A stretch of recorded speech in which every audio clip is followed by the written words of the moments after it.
All right. So I am working on a corporate training program.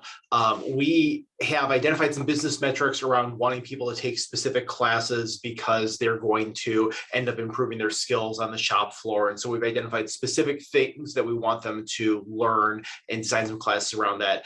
The learning management system that we have is very inconsistent in how it does what it calls gamification. So it's got rewards that are built in. We can give people points or badges. There's some leaderboard stuff. There's nothing on the feedback mechanic side, though, to like direct people to that. So there's nothing that says, hey, if you take these 3 classes, then you get this badge, or you've almost gotten this. Take this and I'll put you over the edge. And so I'm trying to supplement that with some manual interventions in order to drive people to specific behaviors or specific pieces of content. And I'm really struggling with how to do that in an effective way, because I just feel like I'm kind of mass blasting emails out to folks, and that's not the best communication strategy. And so I wanted to see if you had any suggestions or experiences with how people have like layered on the feedback mechanics to drive people to certain things when it's not built into a specific system.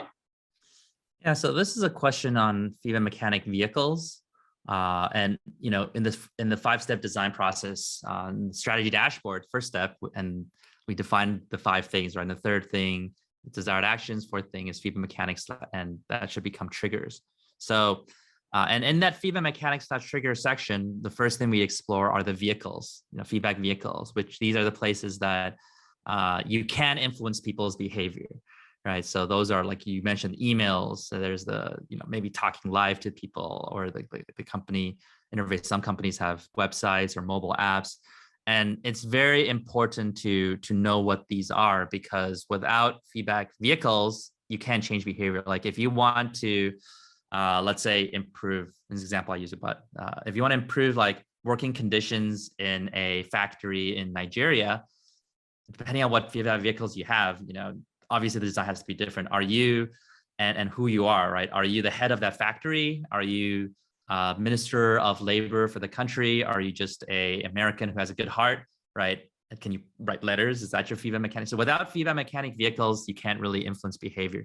But also there's a lot of times that ones that people don't necessarily recognize, or they don't think about it as a feedback vehicle. So sometimes when we deal with companies, like customer support line, they don't think it as a feedback vehicle because you just answer your question, right? And in which case, then it's just like, oh yeah, you have a problem, I answer your problem, then it ends. But if you can think of it as a feedback vehicle, then you can say, all right, well, can it also trigger desired actions? When we solve your problem, you say, hey, did you know that, for instance, you're close to becoming a silver member on our website?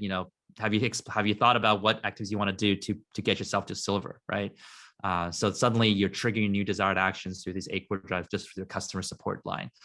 And so here, you have to explore in terms of what is there, but I'd say that it sounds like right now you're reaching people digitally. I think a lot of times when the actual system and a system that has these gamification elements, but with no feedback mechanics is really bad. So imagine the most extreme scenario. This system gives people points and they give them achievement symbols like badges, and it has a leader, but no one ever sees it. It's just in the database. Like you never ever see that you got points, how many points you have. You never ever see your badges. It's just in the, like if you talk to the engineer of the company, they look at it and say, oh yeah, did you know that you have 7 badges?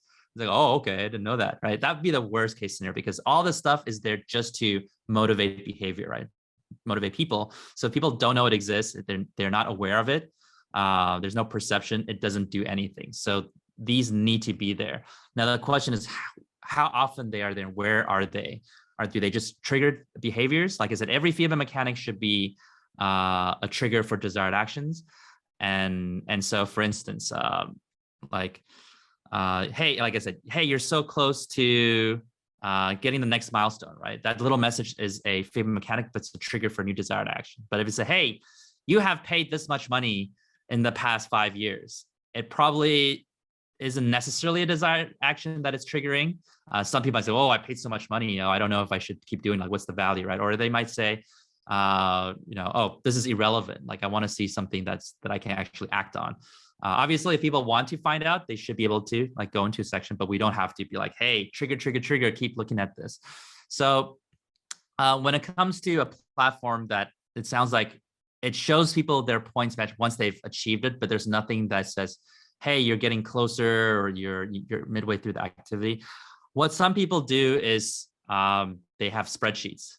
They just quickly pull up a Google Sheets and they just put people's names in and it says, hey, if you're creating intermediary feedback mechanics, right? Say, hey, you're close to this, and whoever gets to this, whatever, will get the rewards, right? So then it's just a bit easier to keep people keep track of something and let people aware that this is going on.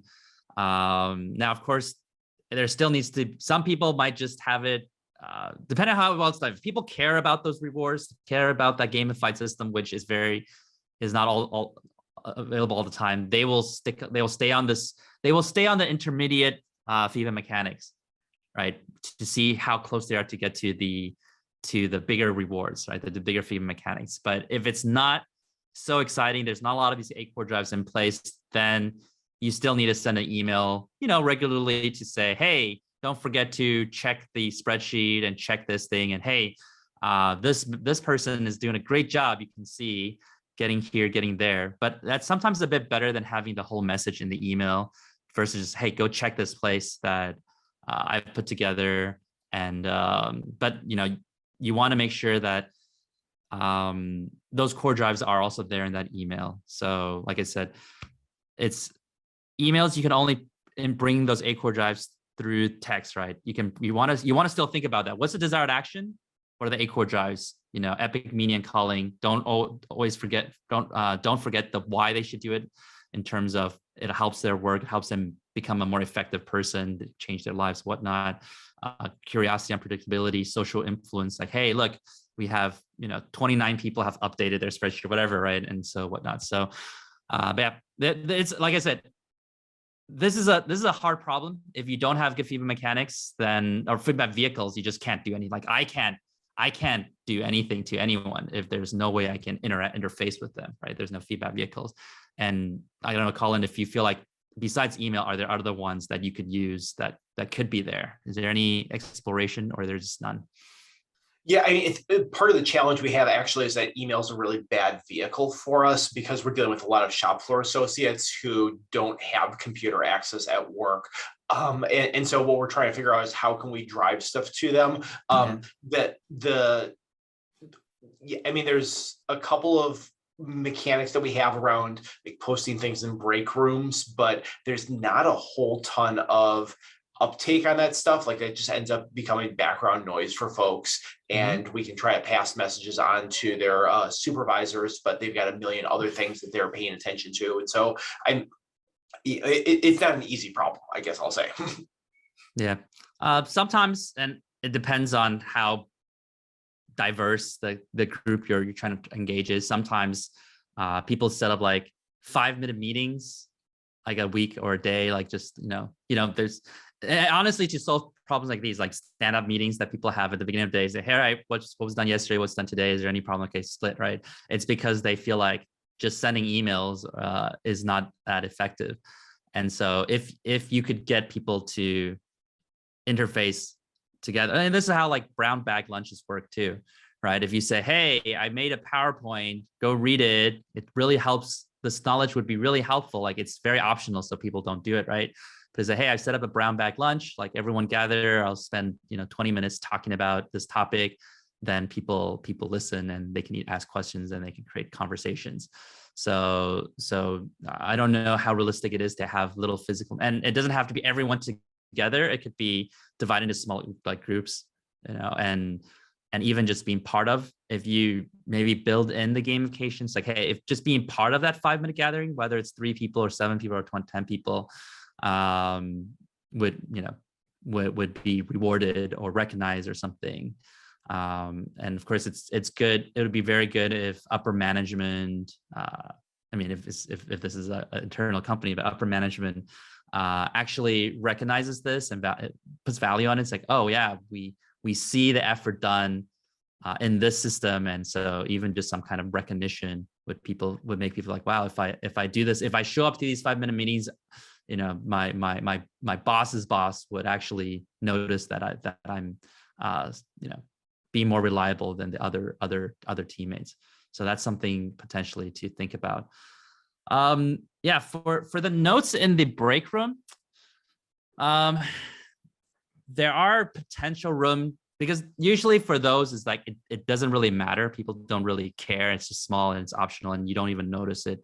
And when I think about that, I think about if there is more intrinsic black hat, which is core drive 7. You know, usually to be very attractive, it's a lot of core drive 6, like, hey, you know, there's this reward one. But if it's core drive 7, in the sense that there is some opportunity that's limited, and let's say if it's something that begins like, oh, there's only 10 of these cars in the break room, and people actually have to take it or rip off the little thing, and then these people have some kind of little edge or benefits or whatnot. So then those who don't get it will feel like they missed out and pay more attention to these things. So you have a bit of scarcity, but unpredictability. What do they are? But this requires a bit more design, right? Think about how to make it interesting, engaging. If we decide that there's so few feedback vehicles that we need to make all of them count, we need to make them important, then the key is to make that engaging. You know, why would people want to look at the little notes on the wall? Well, can we make that more social? Like everyone has to write a small message to someone else on the team that's given, like, hey, they randomly see someone they have to write to, so they write a secret note. So when you go there, you know someone wrote a secret note to you, a personal note, and you want to see it. Again, I remember there's one company that did that where they just wanted to create more intermingling and connecting and mentorship. So everything still goes back to desired actions, but this one is just like everyone's assigned a secret person. They should like show some concern and like, hey, how's it going, kind of thing. And then so you write one, you post it on the bulletin board, and you know that next time you come here, you'll see your name and someone wrote one for you. And then it's like, oh, I know this coworker, I don't know his acquaintance, and then you start doing a bit of CD5 on that board. So I think it's still good to think around those 8 core drives, how to empower that.